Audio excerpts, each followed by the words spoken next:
Be advised that the views and opinions of the hosts and guests do not reflect those of the station.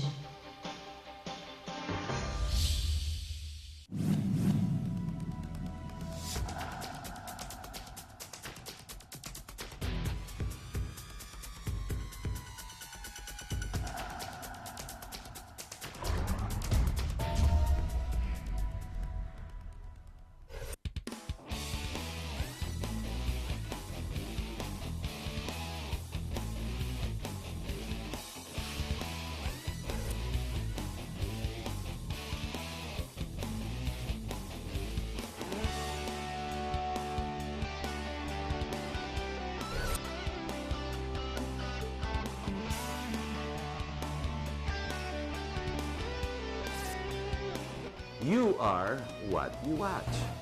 Hello, my name is Harry Tambuato. Welcome to our program. The topic for tonight is called What Next? Now, why is it that?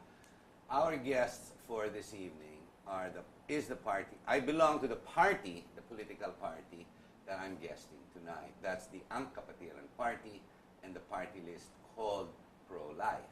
Now, what next? Exactly, that's what it means. Now, I've been asked in so many forums or in so many areas, anong gagawin nyo ngayon tapos na yung eleksyon? Well, if I'm not mistaken, the Kapatiran party was not set up specifically to try and just get a position and from there move on as if waiting for the pork barrel or the perks of power. No. It is an advocacy that is sustaining because it promotes what we believe in and what we call our faith.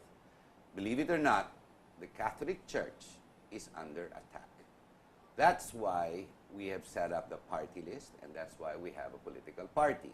The problem is, hindi na i-elect, wala nangyayari. With all the issues that have been going on with the COMELEC, with all the protesters, the dynasties that are born again with a mandate. Alam nyo, 48% of the winning candidates all belong to dynasties. It seems there is a requirement for political education.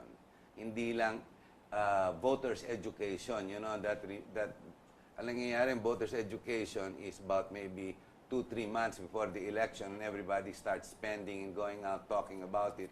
Pero tinuturuan ka about the PICOs and whatnot. No.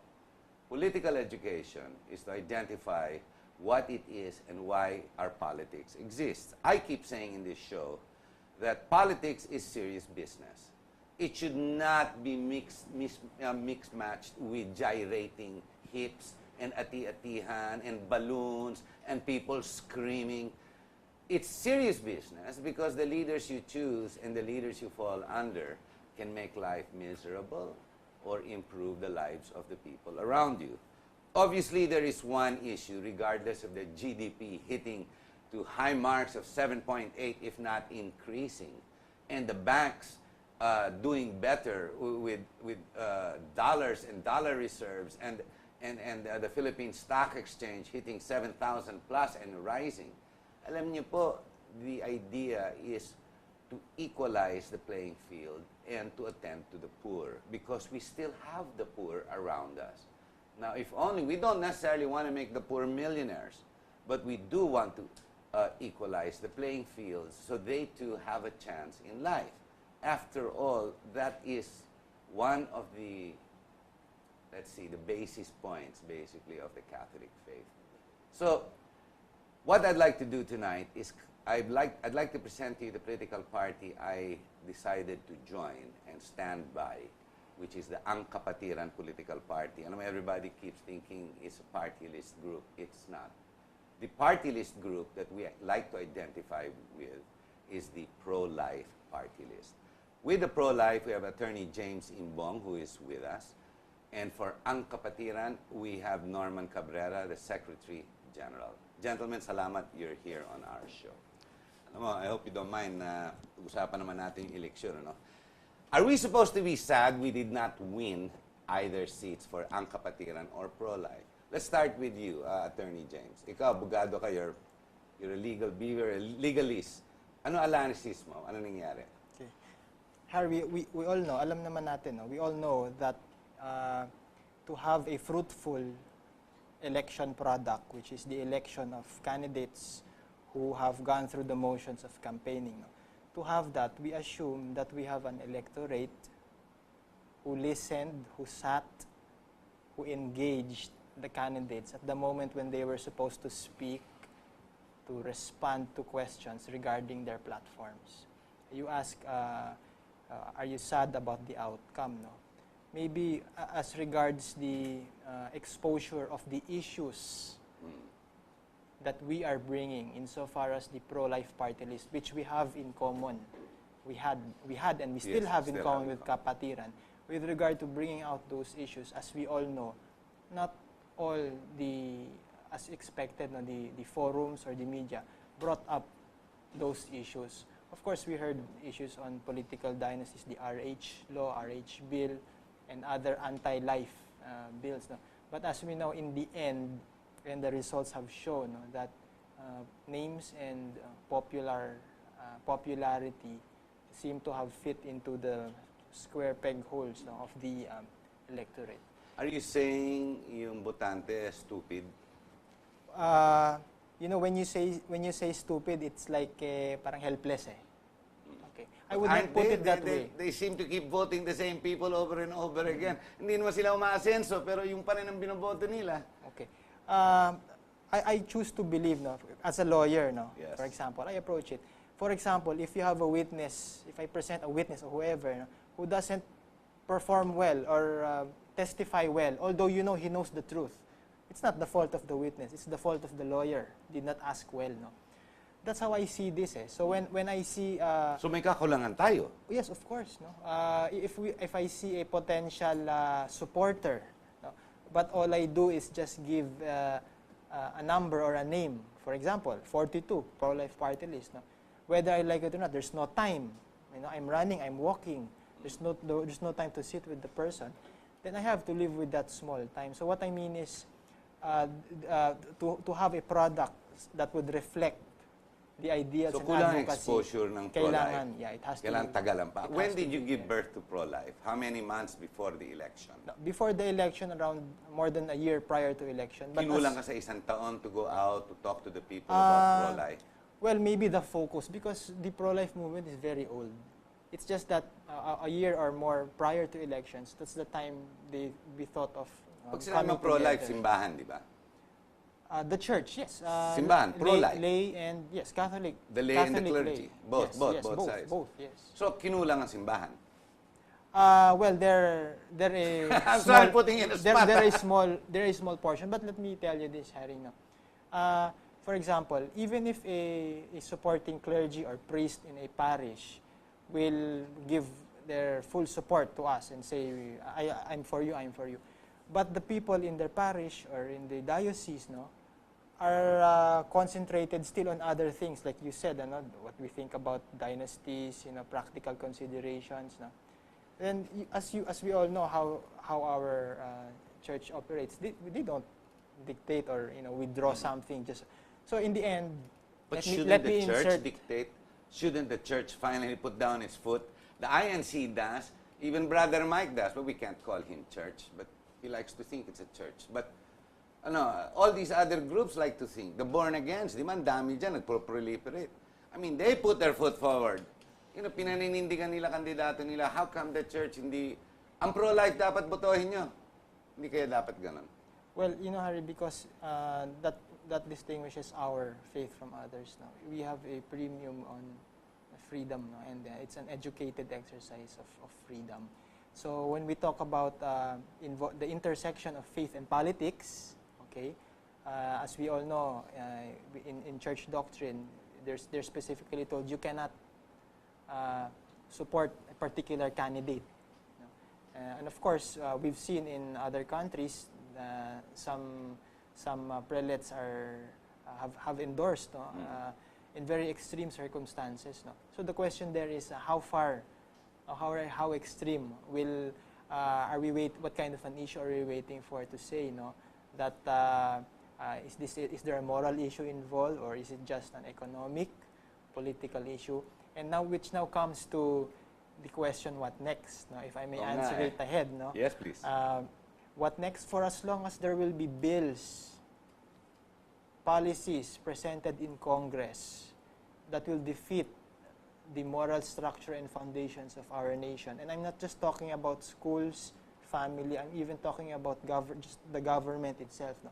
For as long as there will be measures like that that will destroy, that are contrary to natural law and our morals, the Ang Pro-Life Party list will still be there. That's why now we're picking what aspects of government or in society that we will continue.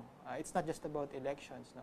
So maybe later I will name a few if you will ask. No? So we're planning now many things, and whether we like it or not, it has something to do with law. So good. With the application of law. There is a sustaining advocacy that is not lost simply because you don't have the seat in Congress. Norman, what are we going to do in Ang Kapatiran? And how do you assess, in a summary, kung ano nangyari sa atin, sa Kapatiran Party? Well, okay. First of all, one of the primary reasons why we keep on joining the elections, no, is because we see this as a very significant and important platform for us to educate our voters. No? It gives us the platform to be on television, and as you will see, No, the senatorials was fantastic. Yes, the three of them performed So, very well. So without which, no, we could have not had the opportunity to be known nationwide, to be watched and listened to by many. No? So we see elections as an important platform for education. So joining elections is not you join elections not for the simple reason of winning. No? No, wait, hang on. But you have to. The Villafuertes, they even went against family. sila, di ba, the old man versus the grandson, talaga nagbabakbaka na sila. Anything, just so you win. Di ba, ganun sila lahat eh. Yes. And, Hindi ganun ang Kapatiran. Kapatiran is not like that. In fact, Kapatiran is very much against political dynasties. No? And anyway, on the issue of what is next, no, for Kapatiran, it will of course continue. It will, after taking a brief break following the May 13 elections, we have to go back to the drawing board, assess what happened in the last elections, and see how we can move forward, no, between then and So the tuloy next pa rin ang elections in AKP? 20. Oh yes, Tuloy pa tuloy pa rin. rin. In fact, we are a political party that should be active in and out of election season, no? And there are of course plans that we have to make. How do we get ourselves known more by more people, no? One of my assessment, at least, is that the reason why we did not get as much votes as we expected, no, in 2013 is because we were not really able to reach the DNE voters, no, who comprise as much as 80 to 85% of the voting public. No? So even if you talk of a Catholic vote, even if we were being endorsed by certain bishops, by certain Catholic lay organizations, I felt that the reach wasn't so much, no? It wasn't so deep into the grassroots level that that resulted to only a few votes that we had. Although 1 million is a pretty good number, no? Well, you're talking 10 million to get into the race for senatorial. Yeah, but even our Congress, I failed miserably in Muntinlupa. And I thought I spoke to the lay, I approached the clergy, I talked to Bishop Mercado, I did everything by the book. I made sure I did not violate one single law because tingin ko naman the spirit of the law should be there. I've discussed this on TV so many times because in the Philippines parang it's okay to break the law. Because Because the president breaks it all the time, the COMELEC commissioner breaks it all the time, and so do all the politicians. Tell me one politician, one dynasty who doesn't understand that, I mean, for the president to even say, or Binay to say that there are good dynasties and there are bad dynasties. Excuse me, there is no such thing as a good dynasty. All dynasties are bad, period. All you have to do is read the history of China, in Southeast Asia, Europe. This is what caused the demise, the road to perdition for all these economies, these countries, and the people. And here we are, we're trying to reinvent what? Dynasty to ruin. Let's talk of the church. The pro-life is a staunch supporter of the church. I know, because we all believe in the same things, and our faith is very strong. Hindi kaya natalo ang Katoliko itong eleksyon ito. Parang gano'n na nangyayari. Kasi miski yung clergy, yung simbahan, sila, hindi sila magkatugmaan eh. Iba-iba eh. Yung bishop sa Cebu, he promoted what? RH proponents. Di ba? Yung pro-life ni Brother Mike, akala ko Catholic siya. He promoted anti-life proponents rather, not pro-life. Anti-life proponents. I mean, it's hindi sama-sama, parang hindi unified. Is the church in disarray? Any of you answer. Are we broken up already? Because I think the church is under attack. INC, every day, watch TV on Sky Cable Channel 19. Simple lang sila, pero tinitira nila ang Catholic Church. Araw, yung Biblia, tinitira nila. So are the born-agains, yung mga breakaway from the Catholic Church. Tell me the Catholic Church is not under attack. I mean, my gosh, no less than the Pope said, di ba, no to the RH bill. And that pinipilit ng presidente natin and all these pro-RH proponents. Next, it's going to be, what, divorce, gay marriage, euthanasia. I mean, just the other day, a celebrity announces on TV she's gay, and everybody, listens. Who cares? My gosh. Let's find out if the church is under attack, di ba? Let's protect our faith. Yun dapat pinag-uusapan, pero baliktad eh. Are we losing it? Is the church losing it for us? Has the laity, did they lose it for us, for ang Kapatiran and the pro-life? What do you, gentlemen? You were... I'm sorry if I come on too strong when it's like this. Maano ako, I get very emotional about this. Let's look to the example of the United States of America. Okay. Magugulat ho tayo, no? You know what cases go up to their courts now? Whether a homeowner can put a manger scene in front of his lawn, of his own house. Okay. Now, why did I say... Grabe naman. Yes. So, why did I say this now? Let me answer your question indirectly, no? We are on the way to losing our ability to exercise our faith. I'm not saying the church. The church will stand. We know this. The church is not about, whether tomorrow I convert. The church will be there, as we all know. It's forever. It's there. It's perfect. No?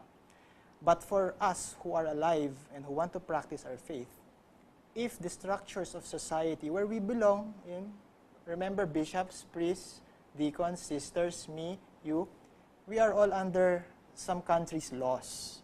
The only country that we are not under, if we're inside there, is the Vatican itself, because it's itself the church. No? Discounting that, we all have to work through laws. So what do I mean? If we go to church every day on Sundays, and we know our faith, our doctrinal upbringing, and when we leave, we have the spirit of charity. But at the end of the day, when our children go to school, public or private, and there's a syllabus there that will teach them something that will destroy everything that you as a mother or father or grandparent have been working with your children, grandchildren in your own homes, then what is the purpose of going? Yes. Because talo ka, and as you know, 8 hours a day your children are in school. Maswerte ka when you come home, they're awake. Or when they come home, you're already home. So my point is this now. With regard to ang pro-life, remember, we went into this election simply because of this first law that took flight simply because of a majority vote. Imagine, the morals of our country depended on the vote of 100, how many? Imagine that, no? Yung So RH. Pumasok kami. Why? Because we were able to extrapolate, to anticipate, and it is not based on theory. It is based on the example of other countries.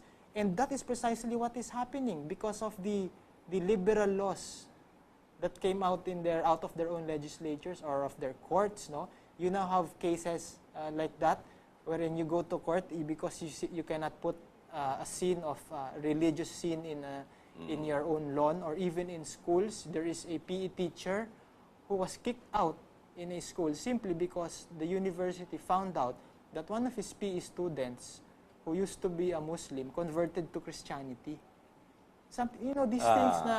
Things that law is not supposed to Our reach. faith is under attack. The Catholic Church is under attack, without question. Yes, through the structures. Through the structures. Yes, because we will have priests, we will have brothers. So we're not talking about the hierarchy of the church. Let me be clear, okay? But remember, 2%, 98% are of the church, and we know that are the laity. So if you destroy failed us in this election. I'm sure the laity are registered voters, and they care and they understand what's going on because they listen very closely to the teachings, di ba, of the church. Every Sunday yan eh. How is it they failed ang Kapatiran and pro-life?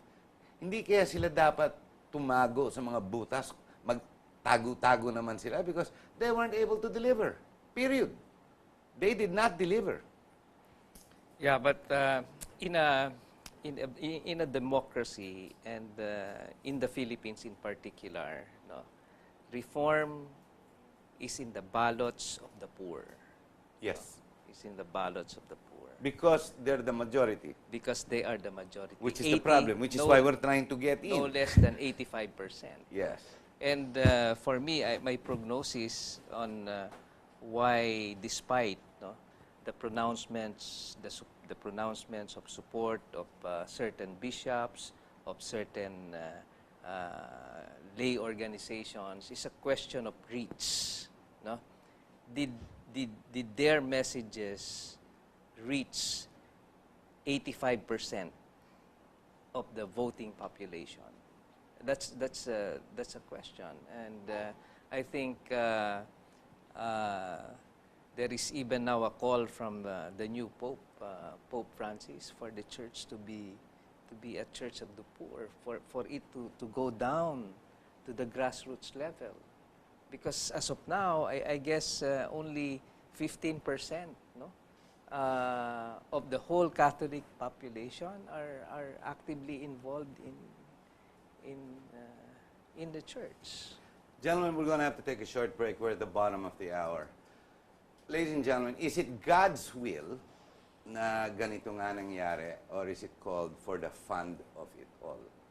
We all know the movers of every election, especially for the traditional political parties, the moniker being trapo and very aptly called, is all for the money, and the movers are the money as well.